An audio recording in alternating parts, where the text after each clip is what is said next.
Hello, Senator. My name is Frederick Izealemba. I'm one of the colleagues on the advising team. I'll go ahead and let the rest of my colleagues introduce themselves. Hello, my name is Buchi Amanze, and I'm another consultant on the advising team. Hello, my name is Skenya Lyle. I'm another consultant on the advising team. Hi, my name is Abby Struble. I'm also another consultant. And I'm Lauren Walker. Today, we're going to be talking to you about the ins and outs of the pharmaceutical companies, corporations, how the FDA works, and all about patents. So enjoy the presentation. Let us know what you think. All right, so we're going to start off with the structure of the U.S. corporation. So a corporation is a group of people operating a single entity which enables the individuals involved to have a limited liability. Corporations exist for this reason, which is to protect the shareholders. If legal action is taken against a company, shareholders are only responsible based on their share in the company, which means they are not personally liable.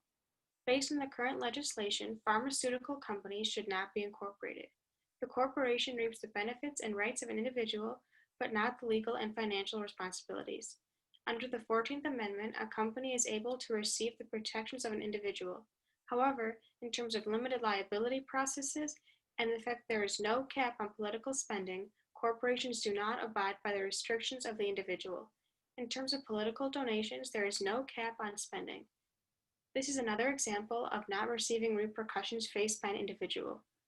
This unlimited amount of money that can be donated allows for corruption and to buy out politicians and mute individual donations.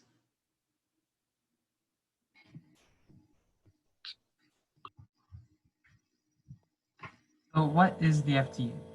So the FDA is one kind of American government agency that provides protection to consumers by ensuring that food, drugs, biological products, and medical devices are safe and meet efficacy guidelines.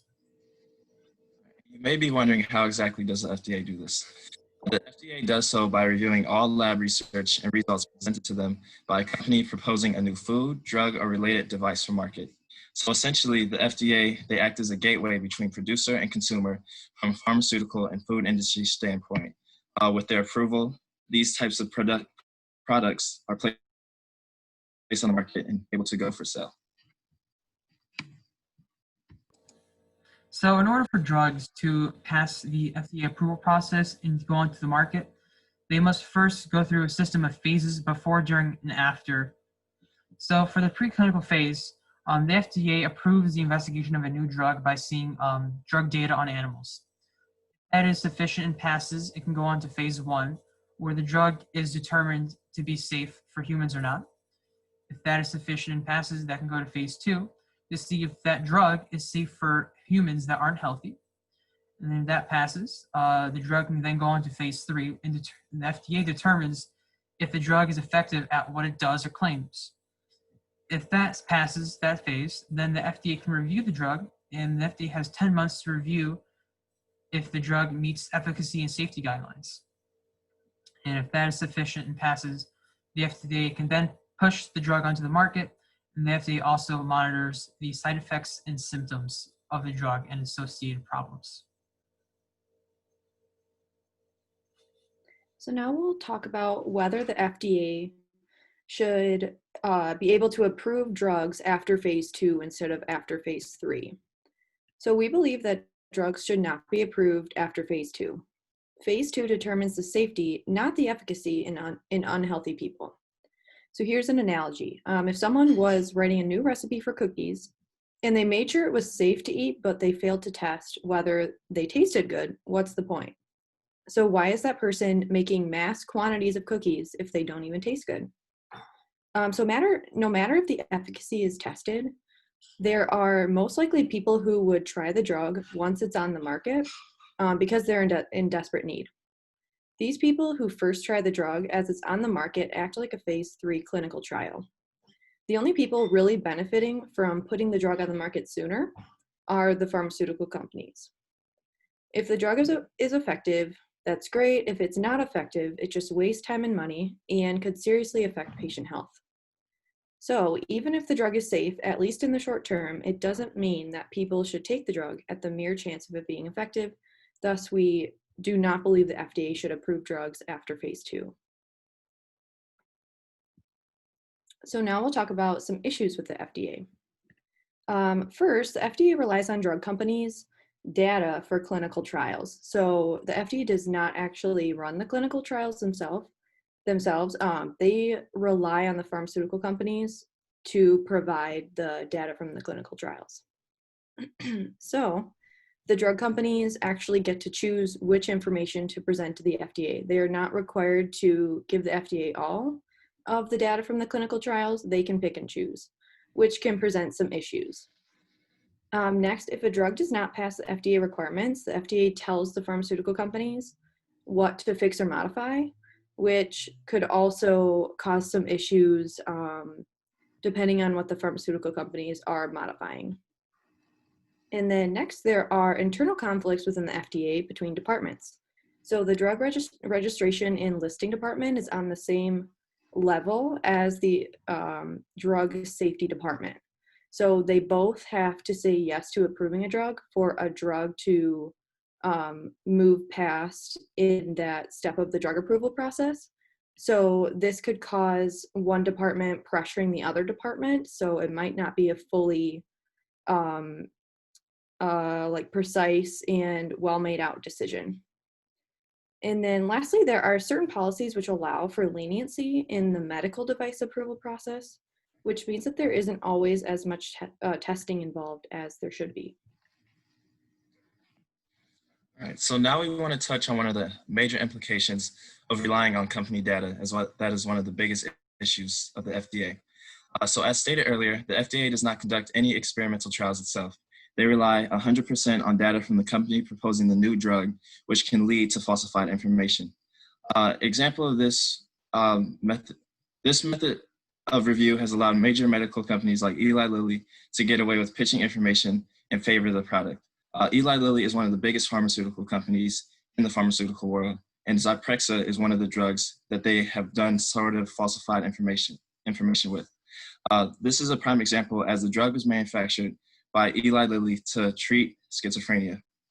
However, patients taking Zyprexa were 3.5 times more likely to experience high blood sugar, leading to diabetes, than those taking the placebo. The company showed data that falsely alluded to very different results in order to get the drug Zyprexa onto the market. So this allowed the drug to be approved, which led to many users, unbeknown to them, developing diabetes or even death. While there was strong evidence to support this, that this was a fault of the drug, Eli Lilly itself denied all claims, which led to lawsuits and court cases, things of that nature. And that brings us to who is liable in issues like this. When it comes to liability, much like the Zyprexa case, manufacturers are able to be sued by patients under 3 legal liability claims. The first being defective design, which is unsafe model design of a medical device. The second being defective manufacturing, which is improper manufacturing of a drug itself. And the third and final being defective warnings, which is when a company fails to provide sufficient warning labels on a drug in order to get it to the market. Many of these companies use preemption defense as a way to get out of this legal trouble. If it is a legal doctrine that prevents manufacturers from tort claims when a product has been approved by the FDA. This defense overall grants them immunity to state-based lawsuits behind the FDA. So essentially, the FDA becomes a blanket shielding companies from individual consumer lawsuits. Furthermore, what happens is the company says, since we went to the FDA and they said we went through all the proper steps without actually looking at the research, then our drug is safe, and any issues that have been caused by that is out of our hands, since we went to the higher ups for the approval and it was approved. With that being said, many cases against manufacturers have been dismissed due to this FDA approval process. This leads to steamrolling of most cases unless the number of lawsuits attracts national/federal attention, just like it did in the Zyprexa case. With a multitude of cases, many were able to receive compensation or win their court cases. However, there are still a multitude of effects where people got diabetes or died at a cost of Zyprexa. So the lack in true liability has allowed many manufacturers to manipulate the pharmaceutical world at hand. Now let's talk about intellectual property law. So to describe this law, or IP, it's essentially a law that protects original ideas or artistic work. Artistic work is a broad topic and can be defined in multiple ways. Some examples include inventions, discoveries, symbols, designs, and maybe even some drugs. Now let's explain how IP works. What happens when you have a great product or idea and you want to market that product yourself? You will first need to file for a patent. A patent protects an individual's product or design from being made or sold by anyone else for approximately 20 years. The criteria to file a successful patent is to make sure that your idea is unique and it cannot be made obvious to an individual skilled in that art. This is typically a bendable criteria because one can make up a whole new product with individual parts that are patented. A patent type that is used often is called a utility patent. Utility patents are typically applied to when your invention has a specific function or task, and this includes things such as machines, tech, chemicals, and even drugs. So how does IP and pharma relate? So owners can sell patents to other individuals or businesses to make a large profit. So let's say, for example, a scientist creates a drug or vaccine that could help society as a whole. Well, it's not physically possible for the sole inventor to create and mass produce millions of drug products to the market. So the scientist can sell their drug invention to a large company to mass produce the product for them. This sort of transaction is done often in the scientific world and has saved millions of people in the process. So the World Trade Organization is the legal system that regulates IP issues. To give a little backstory, the original system was formerly known as the General Agreement on Terrorism Trade, or GATT, which was passed after World War II. The reason for the change from the GATT to the WTO was because of the multiple holes and weaknesses in the previous system. So as an analogy I like to give, think of it as upgrading from a Toyota to a Porsche. You're simply upgrading to the better car or the better system entirely. The purpose of the WTO is to create a level playing field by enforcing rules so that the 164 countries can trade smoothly with each other. The WTO is a great system because whenever disputes arises, the WTO resolves them through negotiations. You can call them basically the mediator of the situation. Another pro about the system is that the rules are created based on majority votes. Only administration in the system can vote for rules to be changed or altered, which can be a benefit or a drawback. Now, if we go over to the cons, there's often public criticism because some say it is undemocratic that citizens have to follow these rules, even though they don't get to vote on them.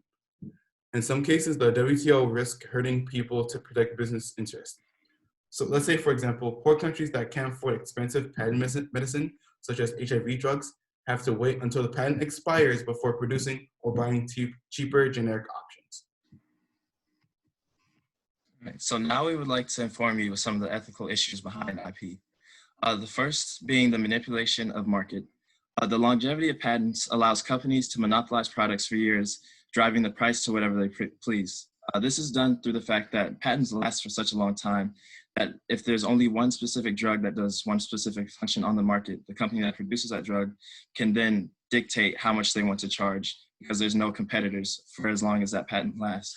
The absurd charge causes adequate healthcare to become sort of a class-based privilege as opposed to what it should be, a natural-born right. This sort of ties into the next ethical issue, which is patent protection is weaker in developing countries. With that being said, this fact discourages most marketing of disease burdens in these areas by pharmaceutical companies. They are discouraged due to the fact that their patent may not be protected as well, so they won't receive the same return on investment as they would in developing countries, as well as just the profit as they see there is not as much of a gain as they would see in like the United States or the UK or countries, first world countries. So that turns research and medicine into more of a business instead of actual healthcare aspect. Pharmaceutical companies are more inclined to shy away and focus their research on disease burdens of richer countries. These issues at hand are cause for intervention by the US as a whole. This is because healthcare itself is not a commodity, but a necessity. Many countries are not afforded the same accessibility to exceptional healthcare the US or other finely developed countries are. But with that being said, just because they do not have the means in their pockets to pay for such absurd prices does not mean that they should not receive the same adequate healthcare. Their standard may be different than ours, but the adequate healthcare that they receive should be equivalent to that of anywhere you go in the world. And even so, there are a multitude of people within our own country that cannot withstand the prices monopoly garners. So in order to combat the system, we must see changes not only on a national level, but an international level, and making sure that the patent protection does not discourage companies who are developing these high-end medicines that can that prove to solve a lot of health issues from going to lesser developed countries, because the money should not be the main reason that deters them from there. So why are drug prices so high? So there are a number of reasons, but the first reason is that the US is a free enterprise. So this makes for there to be very minimal regulation of drug prices. However, this is just a really small contributor to why the drug prices are so high. Secondly, when a pharmaceutical company is granted the exclusive patent rights for a drug, they are the only company that can produce this drug and sell it. Thus, due to the lack of competition, they can set the price however high they want. So if they are the monopoly in the market, there's no competition, they can set their price however high they want to. Next, medications are necessities for most people. People can make a choice as to whether they want to take their medications or not, but their health will suffer if they don't take their medications.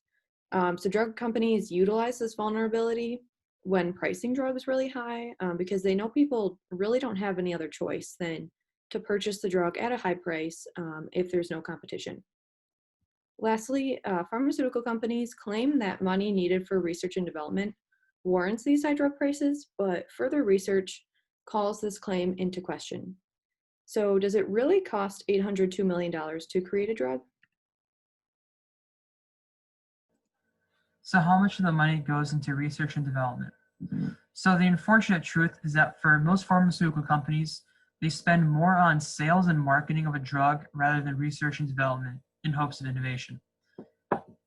For one example, for pharmaceutical companies dealing with AIDS or HIV, those companies don't have to do as much R&D compared to other kind of drug products.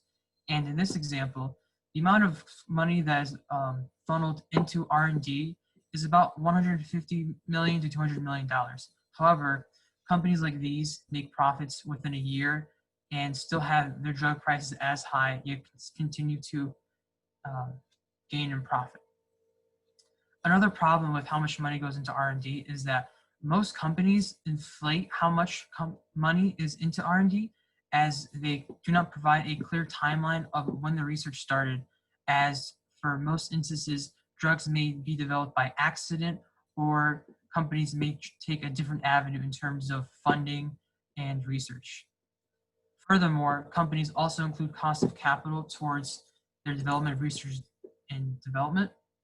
And the cost of capital is the kind of debt and equity that is as a result of research and development, or the amount of money a company invests. And only 1.2% of corporate sales actually go into research and development. However, corporate pharmaceutical companies cite that they have 17 to 19% of sales go into research and development. In this infographic here, it shows you all of the kind of big pharmaceutical industries around the world. And as you can see, these companies invest more into sales and marketing rather than research and development, which is obviously a bad thing, as instead of these companies trying to help society and help the health of people by creating new and meaningful drugs, they'd rather kind of spend their money on sales and marketing and then also kind of develop drugs that are similar to each other and do not provide as much help. So this begs the question, what would happen if we lower drug prices? Will that put scientific advancement in jeopardy? Well, drug prices are ideally being produced to improve medical care and treat patients. However, the incentive has become solely financial to produce drugs, which in itself has put scientific advancement on hold. Due to the current environment, there is not an advantage to pursuing new drugs, opposed to making minor alterations on drugs that have already been released. If the government or a different third party was able to make price adjustments for drugs that are used for the same thing, this would help increase competition among these drugs and in turn promote pharmaceutical companies to move towards developing drugs that are looking more towards scientific advancement and treatments for illnesses that have not yet been addressed. So, lower drug prices would be ideal that would allow drug companies to be justly compensated, but not at the expense of scientific advancement and the medical needs of the people. Mr. Senator, thank you so much for taking the time to listen to our presentation today. We hope you found it informative. Have a good day.